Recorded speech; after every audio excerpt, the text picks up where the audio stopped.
Most people think the worst thing a family can do is hurt you with angry words or cruel actions. But they are wrong. The worst thing is when they take the one thing that truly belongs to you and then expect you to smile and thank them for it. My brother built his whole life on something that came from me. My ideas. My hard work. My sleepless nights. And my parents helped him do it. This is the story of how I finally stopped letting them. The Mercer family had 2 children, but if you walked through our house, you would think there was only one.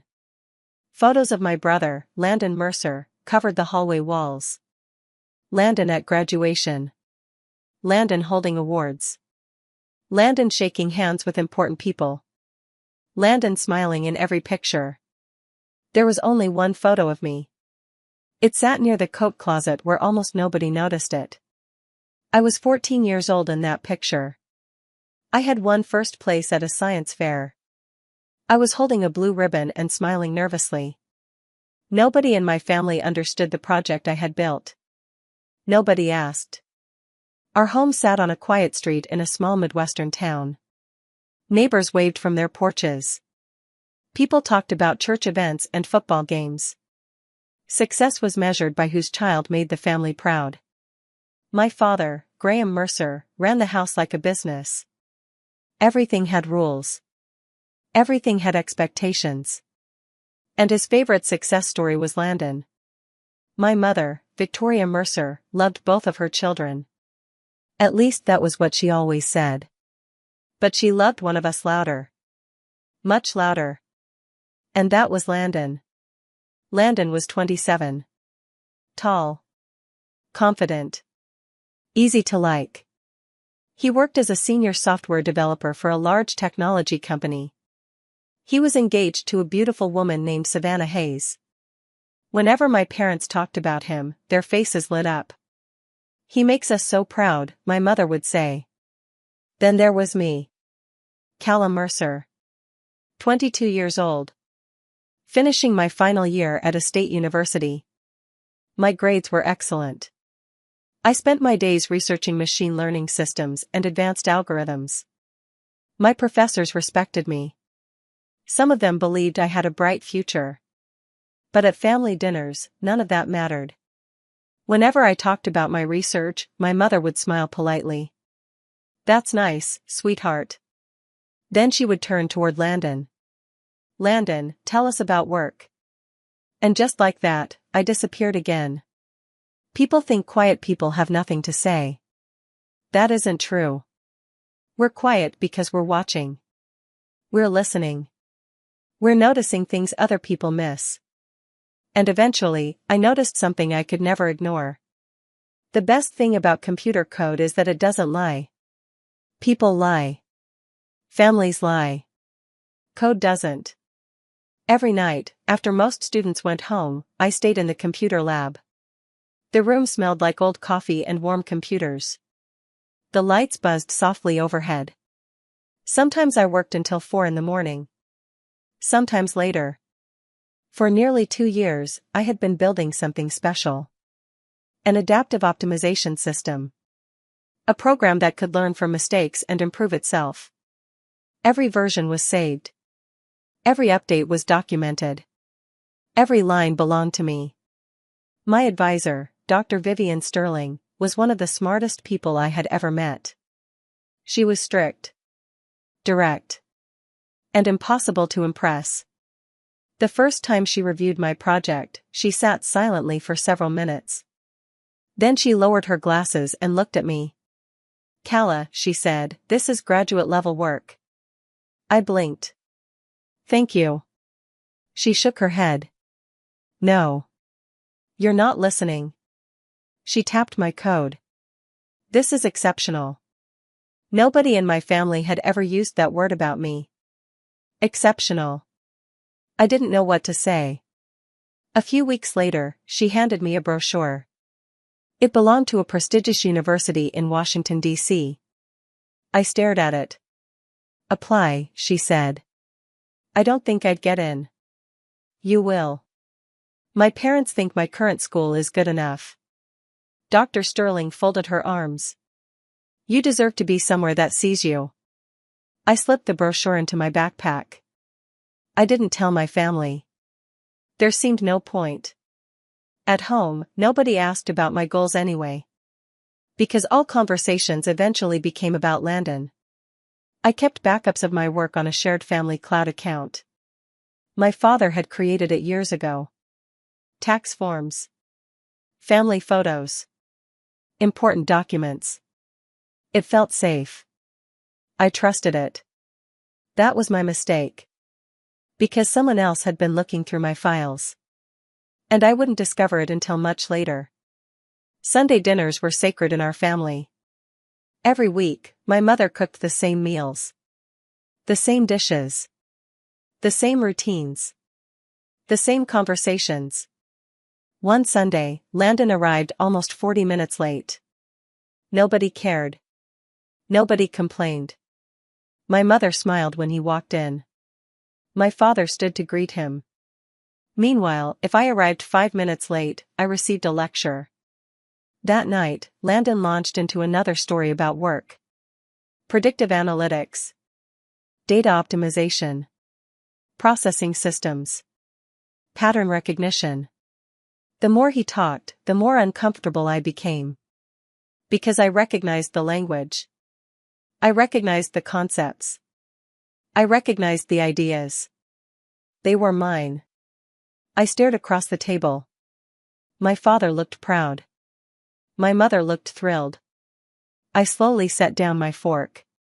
I'm presenting a research paper next month, I said. My mother smiled. That's wonderful, sweetheart. Then she immediately turned back to Landon. So tell us more about your promotion. Landon looked at me. And he winked. Not a friendly wink. Not a loving brother's wink. It was the wink of someone who knew a secret. Someone who knew he was winning. Something cold settled in my chest. I had seen that look before. Many times. The first time Landon stole from me, he called it borrowing. The second time, he called it teamwork. After that, he stopped giving it a name. When I was 16, Landon was in graduate school. One night he called me. He sounded desperate. Kala, I need help. What happened? I have a project due Friday. I spent hours helping him. Then helping became doing. Before I realized it, I had written most of the project. He earned an A. Everyone celebrated. Nobody mentioned my contribution. When I questioned it, my mother shrugged. Family helps family. That sentence became her favorite answer. Family helps family. Whenever Landon needed help. Family helps family. Whenever he took credit. Family helps family. Whenever I complained. The words became a shield that protected him from consequences. Years passed. The pattern never changed.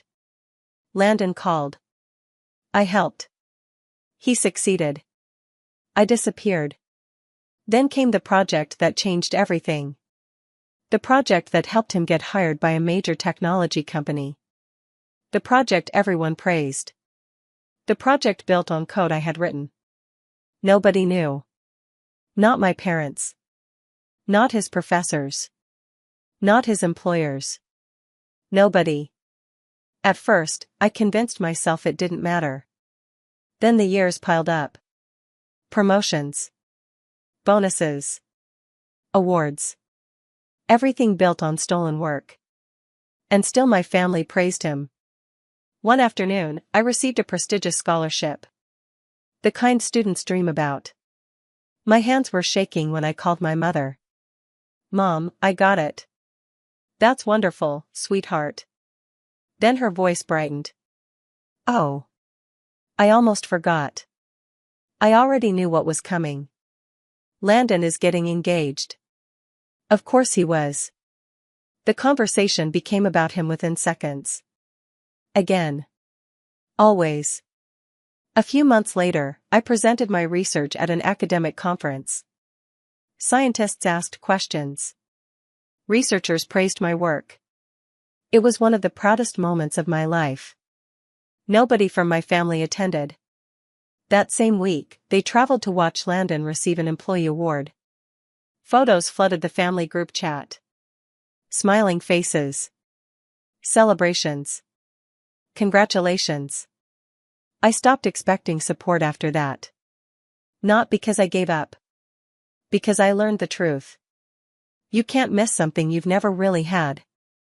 Dr. Sterling noticed the change. One afternoon she closed my file and studied me. You've become quieter. I laughed softly. I've always been quiet. No, she said. You've become sad. That hurt because it was true. She slid another brochure across the desk. The same university in Washington. The same opportunity. The same future waiting for me. The transfer deadline is March 1st, she said.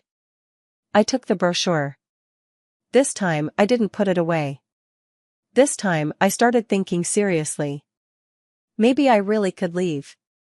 Maybe there was a place where people would actually see me. Then everything changed on a Tuesday night. I was working late in the lab. The building was nearly empty. My inbox chimed. A new email appeared. The sender was someone I didn't know. Marcus Webb. The subject line made my stomach tighten. Question about your optimization research. I opened it. The message was short. Polite. Professional. But every word hit like a hammer. Marcus explained that he had reviewed my research. He also worked in the technology industry.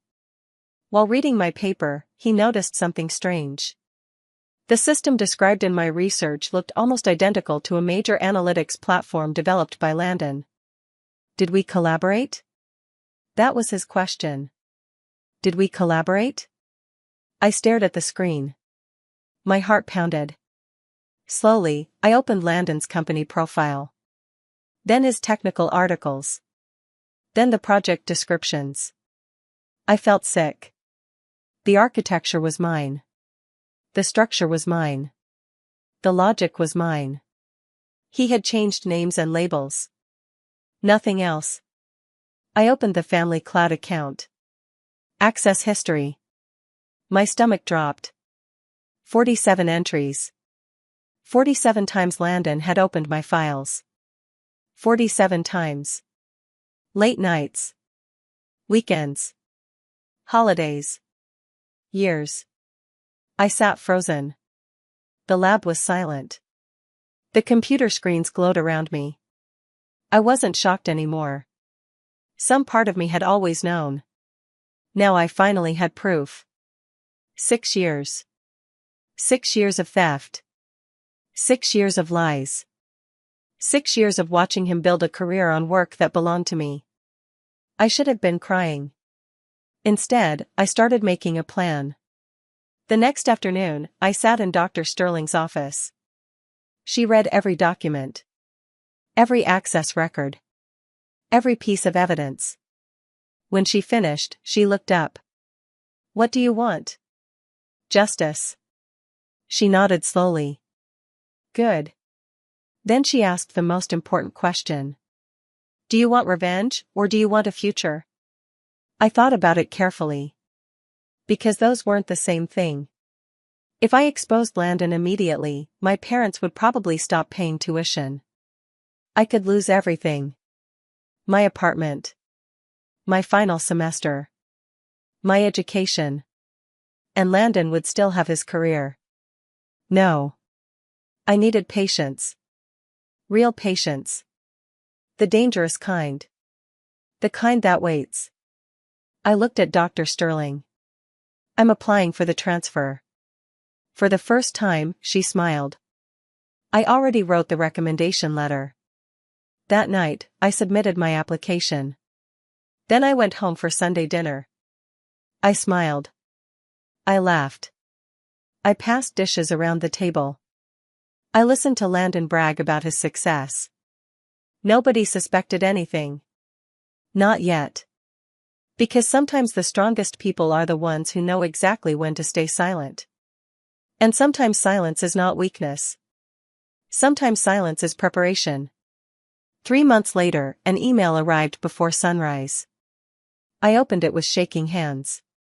Congratulations. I had been accepted. Washington, D.C. A new school. A new future. A new life. For the first time, I had an escape. For the first time, I had somewhere to go. And I had a feeling Landon was about to make the biggest mistake of his life. The acceptance letter changed everything. For the first time in my life, I wasn't trapped. I had a future that belonged to me. All I had to do was wait for the right moment. And Landon handed it to me himself. A few weeks later, my phone rang. His name appeared on the screen. I already knew he wanted something. He always did. "Hey, Kala," he said cheerfully. "Can you help me with something?" I leaned back in my chair. "What is it?" "The analytics engine. The recursive layer. I want to improve it before a big presentation." My stomach twisted. He was asking for help with code he claimed he had written. Code that was mine. He began describing technical details. Every single thing he mentioned came from my work. Every line. Every idea. Every solution. Yet he spoke as if it all belonged to him. "Sure," I said calmly. "I knew I could count on you." After we hung up, I opened a document on my laptop. I had been keeping records for months. Dates. Conversations. Evidence. I added another entry. June 14th. Landon requested help understanding a core part of the system he claims to have created. One more piece of proof. One more brick in the wall. A few days later, my mother called. "Friday dinner," she said. Her voice sounded unusually bright. "Everyone will be here." "What for?" "Your father wants to discuss something." The moment she said it, I knew. I couldn't explain why. I just knew. They were planning something. And somehow, I was going to be the problem. Again. That night I sat on my apartment floor surrounded by boxes. My transfer was confirmed. My future was secure. Most of my belongings were already packed. Then I opened the email I had prepared. It was addressed to 2 places. Landon's company. And Landon's university. Attached were hundreds of pages of evidence. Code comparisons. Access logs. Research records. Documentation. Everything. One click would send it. But I waited. I wanted to give my family one last chance. One chance to choose the truth. Friday arrived. I spent the morning running through town. Past the library where I had taught myself programming. Past my old school. Past places that felt more like home than my actual house. By evening, I was ready. I dressed simply. No armor. No performance. Just myself. Then I slipped a small silver USB drive into my pocket. It contained all the evidence. Just in case. When I arrived, Landon's SUV was already in the driveway. Savannah's car sat beside it. The whole family was there. My mother greeted me at the door. "I'm glad you came." The dining room looked beautiful. Candles glowed softly. Good dishes covered the table. The smell of roast filled the air. Everything looked warm. Perfect. Like every lie my family had ever told. We sat down. Small talk drifted around the room. Wedding plans. Work stories. Future dreams. Then my father cleared his throat. The room fell silent. "Kala," he began. His voice carried authority. The same voice he used whenever he had already made a decision. "Your mother and I need to discuss something." I folded my hands. "Okay." He looked directly at me. "Your brother feels you've become distant." I wasn't surprised. He's worried about our family. Across the table, Landon lowered his eyes. His expression looked sad. Hurt. Concerned. It was a performance. A very good one. I miss my sister, he said quietly. My mother reached over and squeezed his hand. My stomach turned. They actually believed him. Or maybe they wanted to. My father continued. Your brother has worked hard for everything he has achieved. I almost laughed. Instead, I stayed silent. And yet you've been cold toward him. My mother nodded. Honey, we just want peace. Then she delivered the real reason for the dinner. We think you should apologize. The room became very quiet. I stared at them. Apologize for what? My father answered immediately. For your jealousy. The word hit harder than I expected. Jealousy. After everything. After years of theft. Years of lies. Years of being ignored. They thought I was jealous. And until this is resolved, my father added, we're going to stop helping with your education. There it was. The threat. The punishment. The final attempt to control me. Across the table, Landon looked satisfied. He thought he had won. My mother looked sad. My father looked confident. Neither of them understood that they had already lost. I slowly set down my fork. Then I nodded. Fine. Relief spread across their faces. My father smiled. My mother exhaled. Landon leaned back comfortably. They thought I was surrendering. Then I stood. Fine, I repeated. You can keep the tuition. The smiles faded. I don't need it anymore. My mother blinked. What? I've been accepted to a university in Washington, D.C. Silence. Nobody moved. I transferred. My father stared. You what? I leave tomorrow. The room froze. My mother gripped the table. You never told us. You never asked. The words landed like stones. For the first time, nobody had a response. Then Landon spoke. Kala, maybe we should discuss this privately. No. Something changed in his expression. Fear. Real fear. I sat back down. Actually, let's talk right here. His face turned pale. What do you mean? I looked directly at him. Let's talk about the analytics engine. The room went still. Landon swallowed. My father frowned. What is she talking about? I never looked away from my brother. The system you've been claiming is your own for 6 years. Landon tried to laugh. It sounded awful. Kala, don't do this. I reached into my bag and pulled out my laptop. Then I opened the presentation.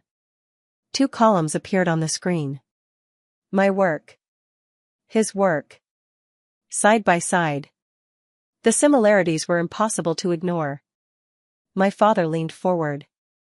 My mother covered her mouth. Savannah stared at the screen. I spoke calmly. Landon built his career using my code. Nobody interrupted. Nobody could. The company has already received all the evidence. Landon's chair scraped against the floor. His face had gone white. Tell me you didn't send it. I didn't answer. I didn't need to. The answer was obvious. My father turned toward him. Slowly. Carefully. Like a man realizing the ground beneath him might not be stable. Landon. His voice shook. Is this true? For the first time in his life, Landon had no script. No charm. No smile. No excuse. Finally he pointed at me. She's lying. I remained calm. Then explained the recursive optimization layer. Silence. You said it took you 8 months to build. Silence. Explain how it works. Nothing. Not a word. Savannah slowly stood. The movement was small, but it felt enormous. She looked at him. Not with anger. Not yet. Just disbelief. Landon? His eyes filled with panic. It was a collaboration. I shook my head. You called me 3 weeks ago because you couldn't explain your own code. Savannah closed her eyes. The truth was obvious now. Everyone could see it. She picked up her purse. Then she walked toward the door. Landon. Her voice cracked. Then she left. The front door closed softly behind her. My mother buried her face in her hands. She began crying. Not because of me. Not because of the years I had suffered. Because the story she believed was finally breaking apart. Why didn't you tell me? She whispered. I looked at her sadly. I did. She looked up. Confused. 100 times. Tears filled her eyes. Every memory came rushing back. Every complaint. Every warning. Every moment she had ignored. Family helps family. That had always been her answer. Now she finally understood what those words had cost. My father stared at the screen. His expression looked empty. Broken. The proud father. The successful family. The golden son. All gone. Destroyed by truth. I closed the laptop. Then I stood. I'm leaving tomorrow. Nobody stopped me. Nobody could. I walked toward the front door. Past the family photographs. Past Landon's awards. Past my single picture near the coat closet. I didn't take it. I didn't need it anymore. The next morning, I loaded 11 boxes into a rental van. 14 missed calls from my mother. 6 from my father. None from Landon. He knew there was nothing left to say. As the sun rose, I drove east toward Washington. Toward freedom. Toward a life that belonged to me. 2 weeks later, the investigation began. Soon after, Landon was suspended. Then locked out of company systems. Then fired. His university reviewed the evidence. Months later, they revoked his degree. 6 years of lies disappeared. Just like that. The career he built collapsed. The engagement ended. The promotions vanished. Everything built on stolen work eventually fell apart. My mother called often. Sometimes she cried.